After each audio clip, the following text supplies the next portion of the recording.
탄핵에 찬성해야 한다는 말씀을 국민들께 드렸습니다. 그 이유는 윤석열 대통령이 당초 당과 국민에게 얘기했던 것과 달리 조기 퇴진 등 거취와 관한 사항을 일임할 생각이 전혀 없다는 것을 요 며칠간 확인했기 때문입니다.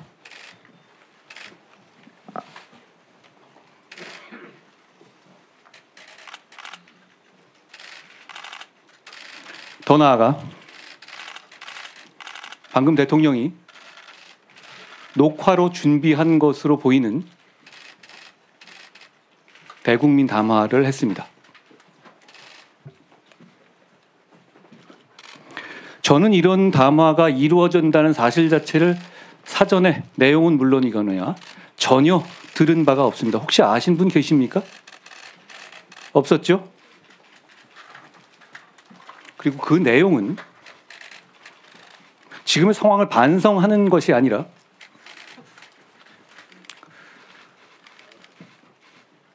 지금의 상황을 합리화하고 사실상 내란을 자백하는 취지의 내용이었습니다.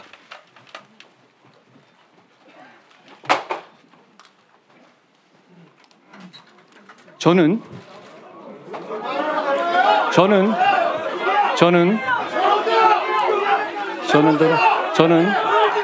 당론으로서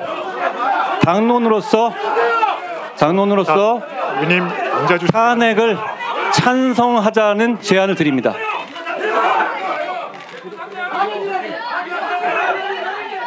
이철규 의원님 말씀하세요. 뭐라고요? 이철규 의원 말씀하세요.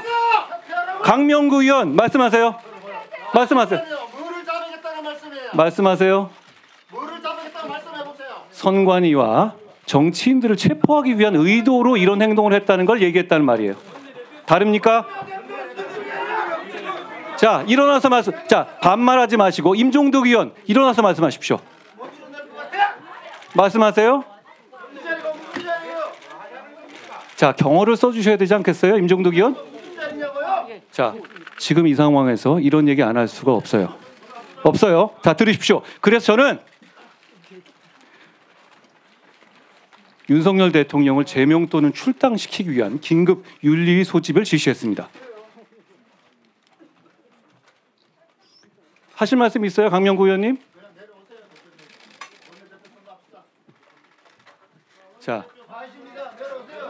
자, 임종덕 의원님 하실 말씀 있으신가요? 자, 저는 분명히 우리의 생각과 입장을 이제는 정해야 될 때라고 생각합니다. 내용은 분명합니다. 지금 못 보신 분은 그 담화 내용을 다시 한번 처음부터 끝까지 보십시오. 예. 자, 이철규 의원님 말씀해 주세요. 아니, 말씀하신다고 했잖아요. 자, 임종득 의원님 지금 당대표에게 그렇게 소리를 지르면서 말씀하시지 마시고요. 예. 자, 이철규 의원님이 지금 발언을 말씀하셨으니까 말씀드리는 거예요. 말씀하세요. 예. 굉장히 중차단 입장에서 있습니다. 예. 중차단 병목집에서 있고 오늘은 국민의힘이 다른 새로운 발전될 길을 가기 위한 또 이 현 상황을 파괴하고 슬기롭게 만들어가기 위한 원내대표 선거입니다. 오늘 담화 다 들으셨습니다. 여기에 각자 의원들 생각이 가진 것이 많습니다. 네. 대표님은 당대표입니다. 네. 여기에 객관적이고 주관적인 입장을 지금 이야기하시면 안 됩니다. 제가 주관적인 입장을 얘기한 것이 아니에요. 예. 자, 조용히 말씀하실 분은 저한테 대표님, 말씀해 주시면 제가 네, 대표님이 드릴게요. 연단에 서셨으니까 예. 말씀드리겠습니다. 네, 좀 조용히 해주시죠. 우리 대표님, 여기 우리 당 의원들 누구도 탄핵에 동의하거나 동조한 사람이 아무도, 탄핵이란다 미안합니다. 비상계엄에 동조하거나 참여한 사람이 없는 것으로 알고 있습니다. 또 사전에 안 사람도 없을 것입니다. 다만 우리 의원들이 생각하는 것은 이러한 이 혼란 상태를 극복하는데 질서 있게 이걸 다 중지를 모아서 이 국민들이 불안하지 않게 처리하자라는 것이 우리 의원 다수의 뜻이었고요. 저도 잘 경청하고 왔습니다. 예. 다만 우리 당 대표님께서 스스로 이 수사 결과도 발표되지 않고 또한 재판이 진행되지 않았음에도 불구하고 정치적으로 부적절한 행위 또한 일부의 실정법에 저촉되는 부분이 있는 것으로 보이는 부분이 있습니다만은 내란죄라고 이 대표님께서 단정하시는 것은 좀 서두른 감이 있지 않느냐는 생각이 들어서 드리는 말씀입니다. 대표님 개인의 이 자격으로 이 자리에 선 것이 아니라 우리 당 대표의 지위에서 이 연단에 서셔서 하시는 말씀입니다. 대표님의 말씀 우리 당에 이야기가 됩니다. 적어도 우리 의원총회에서 의원들과 한마디 상의를 하고 그러한 결정을 하시든 또는 발표를 하시든 하는 것이 민주적 절차에 맞는 것이라 생각을 합니다. 네, 그리고 오늘 이 자리는 원내대표 선거를 위해서 소집된 의원총회입니다. 그래서 이 원내대표 선출을 위한 이런 절차가 원만하게 진행될 수 있게끔 대표님께서도 조금 이 성격을 이해하시고 협조해 주시는 게 좋을 것 같습니다. 예, 의원님 말씀은 제가 그런 의견은 충분히 제가 잘 알아듣겠습니다. 자, 말씀하실 부분 있으신가요? 저 거기서 저 야유하듯이 말씀하실 일은 아니고요. 제가 끝까지 말씀을 마무리 짓겠습니까? 짓겠습니다. 예, 마무리 짓겠습니다. 그래도 되겠죠? 예, 대단히 엄중한 상황이고 지금 오전 상황을 국민들이 절대 용납하지 않을 것이고 저희는 이거 민주주의의 관점에서도 용납하지 못할 만한 대통령의 담화가 나왔습니다. 그렇기 때문에 대통령의 직무를 조속히 합법적으로 정지시키는데 우리 당이 나서야 한다는 말씀을 당대표로서 드립니다. 저는 여기까지 하겠습니다.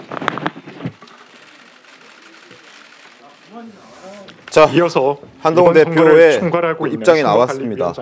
지금 저 자리는 원내대표 선거를 위한 국민의힘 의원총회 자리였습니다. 그 자리에서 윤석열 대통령의 담화문이 끝난 직후 한동훈 대표가 참석한 김에 마이크를 잡았고요. 상황 반성이 전혀 없다라는 이야기로 시작했고 자신의 어떤 잘못에 대한 합리화를 위한 주장이었다. 그리고 내란을 자백하는 취지의 내용이었다라고 한동훈 대표를 이야기했습니다. 저 얘기가 나오자마자 친윤 의원들이 집단으로 항의하고 반발하는 모습까지 여과 없이 공개적으로 국민들에게 보여지고 말았습니다. 자, 당론으로 탄핵 채택을 제안하는 그런 목소리까지 나왔고요.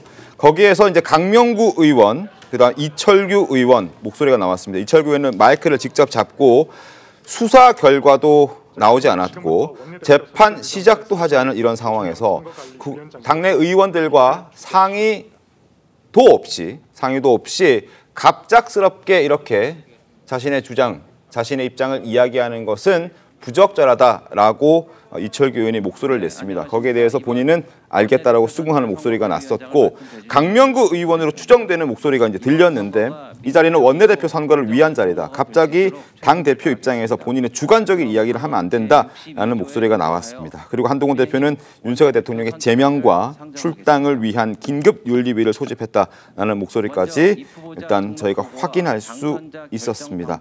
자, 정말 국민의힘 어떻게 이 문제를 해결하려고 저렇게까지 거의 민낯을 우리 국민들에게 보여주려고 하는 것인지 정말 대변인님 어떻게 좀 보셨습니까?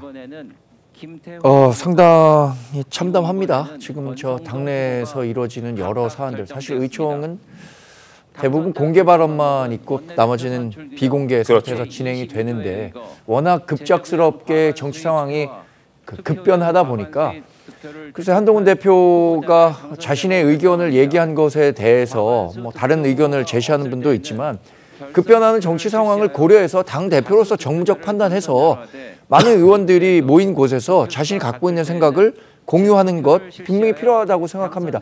그것을 계기로 논의가 될 수 있는 거죠. 저는 앞으로도 수차례 더 많은 의총이 있을 것이라고 생각이 되고요.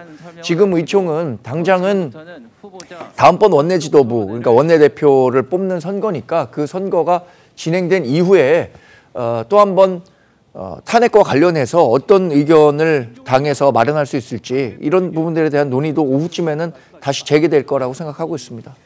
예, 송모부장님, 이게 지금 한동훈 대표의 이런 공개 발언, 예를 들면 이제 윤 대통령의 그 기자회견이 내란을 자백하는 것이나 다름없다 이런 취지의 얘기를 한 것에 대해서 친윤계 의원들은 당 대표라는 직위를 가진 사람이 저렇게 공개 발언하는 것은 옳지 않다라고 지적을 한 것 같거든요. 그 부분 어떻게 보세요? 저도 이 여당 대표가 내란 자백 이 말은 과연 여당 대표로서 이렇게 할 수 있는 말인가? 야당 대표와 똑같은 이야기거든요. 네. 그런데 이것은 그 내란이 아니라는 것은 조금 전에 윤석열 대통령이 30분에 걸쳐서 이야기한 그 핵심적인 부분이에요. 네. 그리고 이것은 친윤들도 방어 논리입니다. 윤석열 대통령 방어하는 논리가 이것은 내란이 아니다. 네. 그리고 내란죄 성립 요건, 뭐 목적성이나 위험성이나 이런 데 해당되지 않는다. 그리고 일부 헌법학자들도 이건 내란이 아니라는 이야기를 계속 하는 사람들도 있어요. 그게 유일한 그 방어 논리인데 그걸 여당 대표가 깨버린 겁니다. 네. 한마디로 깨버린 거예요. 바로 직후에. 예. 그리고 저 30분 동안 읽었던 윤석열 대통령의 담화문을 정말 꼼꼼히 봤는지 그 시간은 안 될 것 같아요. 그 시간 안 되는데 전체적인 흐름을 보고 본인이 요구했던 것을 받아들이지 않는다. 질시는 퇴진. 지금 질시는 퇴진이 아니고 어떻게 보면은 2월 3월 적각 퇴진이랑 마찬가지거든요. 네. 그래서 이런 이야기를 했기 때문에 그냥 이게 자중 질환 정도가 아니고 여기서는 그러면 모든 대통령이 오늘 담화 발표의 핵심 요인을 한마디로 이 자백을 하는 걸로 깨버렸기 때문에 같이 갈 수는 없는 상황이 되지 않을까. 친윤계와. 네. 그래서 아마 지금 두 가지 방법이 있죠. 하나는 한동훈 대표가 만약에 탄핵이 되면 책임을 지고 물러나는 게 있는데 지금 그러지는 않을 것 같아요. 그럴 분위기는 아닌 것 같습니다. 과거에 박근혜 전 대통령이 탄핵이 통과되자마자 이정현 대표가 바로 물러나고 탈당까지 했거든요. 네. 지금 이제 자진해서 그럴 것 같지는 않고 신윤에서 끌어내려고 하겠죠. 그리고 유일한 방법은 최고위원 선출직 5명 중에서 4명이 퇴진을 하면은 네. 같이 그 지도부가 무너지거든요. 예. 그런데 지금 3명입니다. 인요한, 김민전, 김재원. 그런데 장동혁, 진종호, 친한 두 사람 중에서 한 사람이 동의를 하면은 무너지는데 장동혁 최고위원이 최근에 윤석열 대통령이 탄핵이 되면은 본인이 최고위원직에서 물러나겠다는 말을 했고 또 실제로 두 사람 장동혁 최고위원과 한동훈 대표가 이 탄핵 문제와 관련해서 입장차가 있다. 이 보도가 나오기도 했지 않습니까? 네. 그래서 그런 방식으로 인해서 또 그 한동훈 대표를 끌어내리는 그런 시도도 같이 일어날 것 같습니다. 정 대변인, 그 한동훈 대표가 본인 거취 문제에 대해서도 심각하게 고민을 좀 하고 있습니까? 탄핵 가결 이후에? 지금 상황에서는 사실 이 혼란한 전국을 책임지고 책임 있는 정치인으로서 오히려 사퇴한다는 게 더 무책임한 정치인으로 낙인돼 찍힐 수 있는 대목이 네. 아닌가 싶습니다. 그래서 거취와 관련한 이야기는 한 번도 논의된 적이 없었고 또 장동혁 최고를 비롯해서 뭐 진종호 최고가 사퇴함으로써 지도부 전체가 와해되는 그런 시나리오를 얘기하고 있는 것은 알고 있습니다만 지금 상황에서 그러면 우리 당을 정말로 누가 사실 윤석열 대통령과 지금 당은 어떻게 하면 어쩌면 절연의 단계로 가고 있다고 생각합니다. 네. 저는 윤석열 대통령이 보수 정당의 후보로 대통령이 된 것은 맞지만 지금까지 보였던 모습도 오늘 나왔던 담화의 내용들을 본다면 진정한 보수주의자로서 우리 당원들에게 할 얘기가 있는 분인가, 자격이 있는 분인가라는 문제를 제기하지 않을 수가 없습니다. 지금 상황에선. 그래서 앞으로의 상황은 정말 한치 앞을 예상할 수 없겠지만 그래도 지금 당을 책임지고 있는 사람은 당대표입니다. 네. 당대표가 주도권을 갖고 보수정당은 지난 75년간 우리나라의 민주화 산업화를 이끌어낸 정당입니다. 윤석열 대통령은 지금 2년 6개월 한 대통령일지 모르지만 보수정당의 갈 길은 명확합니다. 국민들께 더 안심할 수 있는 나라 만드는 거 아니겠습니까? 그런 길을 가는 데 있어서 뭐 보수정당 대표로서의 책임이 크다고 생각합니다. 알겠습니다.